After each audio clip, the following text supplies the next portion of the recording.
What's up, guys? I know I'm a little behind. Just got busy with some other stuff in school, but I'm gonna review Tsukiko and Kaito, and then I'm gonna do some other reviews here. So make sure you keep an eye out for that as far as units go, and then maybe do some trial guides. Hopefully here soon. So Tsukiko, I really like her. She's a shrine maiden.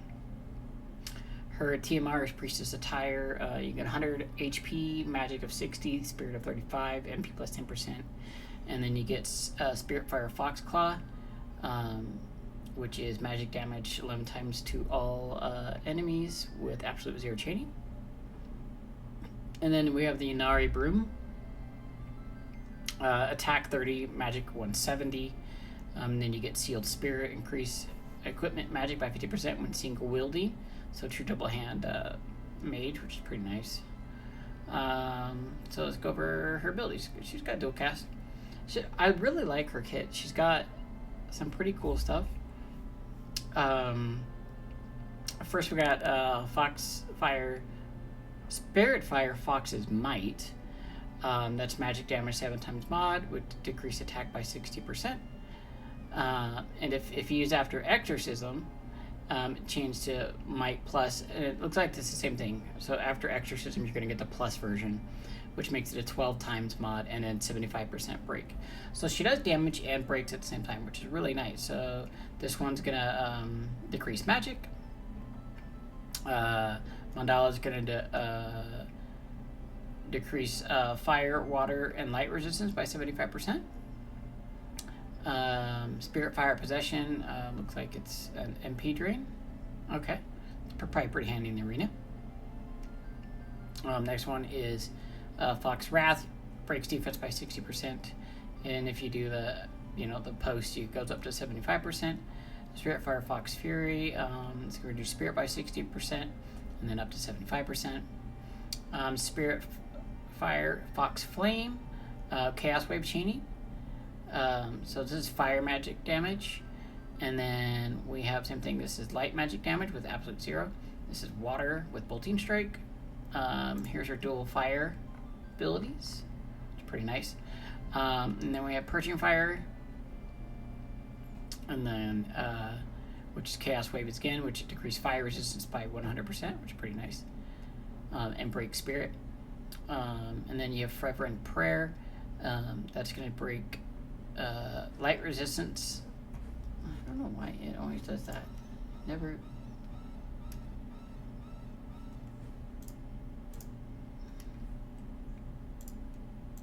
I hate that it does that.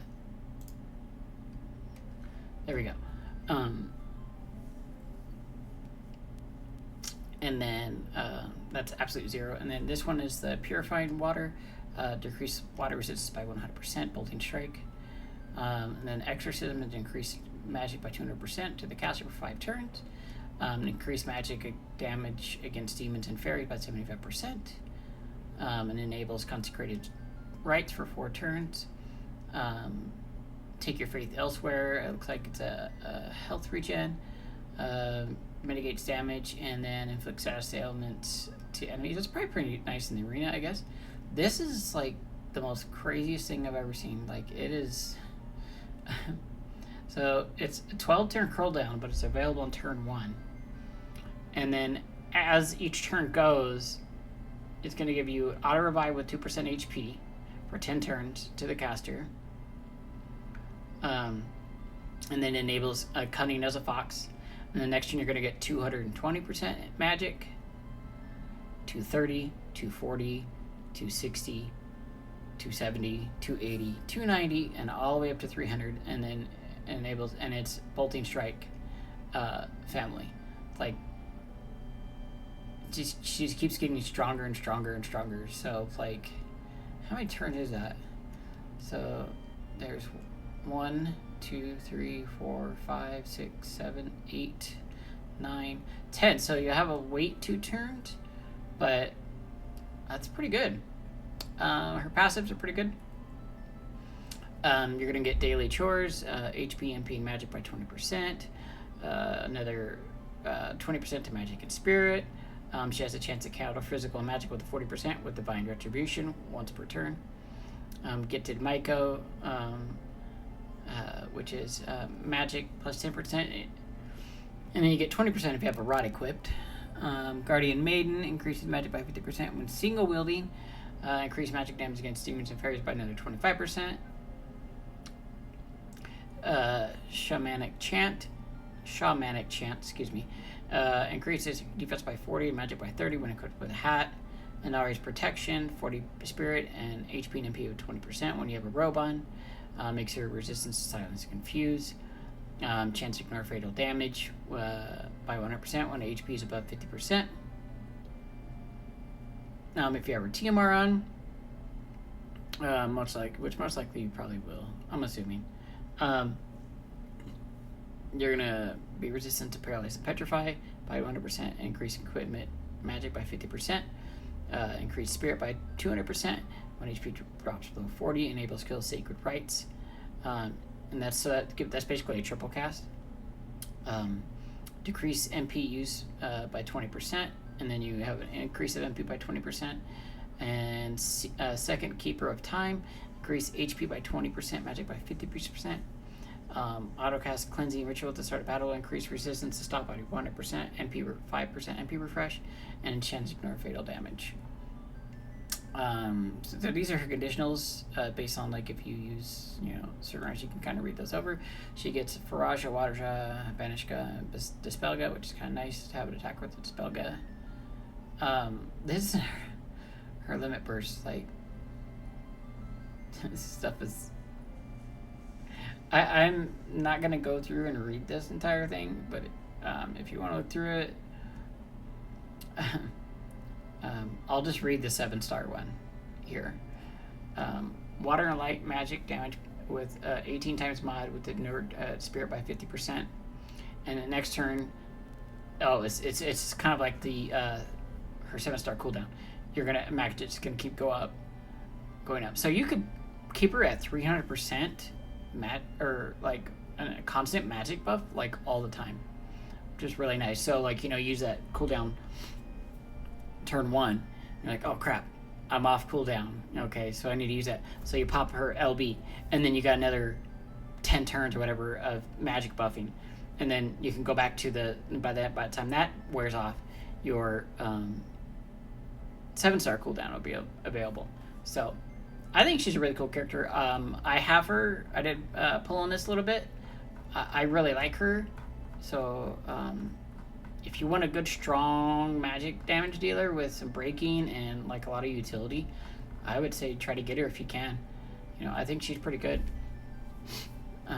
Next, we'll go on to Kaito. His TMR is Siryukin. 140 attack, water element katana. You get the two-handed damage variance, and then if you get his STMR, this thing is sick right here. Increase attack by 50%, evade by 30%, increase equipment attack by 20%, and increase water and wind resistance by 30%. Like, put that on your tank, it's good. Put it on DPS, it's good.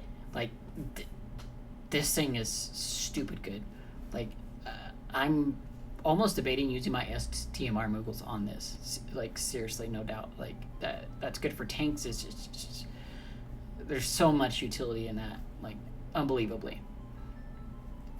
So we'll go over his kit. Defense and spirit by 50%. Sound of the Ocean. To all enemies, restore 20 MP to the caster. Low Tide is a 1-time mod to one enemy, and then 10 times physical damage for 3 turns to an enemy. It looks like a dot. Paralyzing Sediment. 70% chance to inflict paralyze. And then increase attack by 100%. And then you got Sea Sweeper, absolute 0. 1.5 times mod, Liquid Infusion. 2 times mod with a Bolting Strike. Neap Tide, inflict paralyze. Receding crit, negate physical damage taken for 5 turns to all allies. That's kind of nice. You got Board Tide, damage restores HP Durinal. Probably physical 15-time mod physical damage. Restore MP by 50 to all allies. High Tide. 1 times with the 15 times like dot. Riptide. Flowing Edge allows him to do pretty much everything in his kit. And it's 3 triple casts. Like he has an 8 triple cast. You don't have to unlock it. It's just freaking there.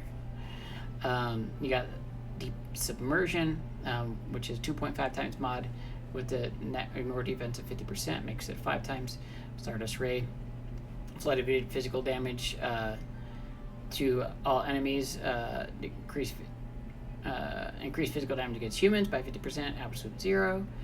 Inundated Garden, 2.5 times, and increase damage against fairies by 50%, absolute 0. Alright. Sinking Nest, same thing, 2.5 times with an increased damage against demons by 50%, absolute 0. Humming Meditation, cure attack defense and attack defense and spirit breaks, and make him break resistance to those 3 by 100%.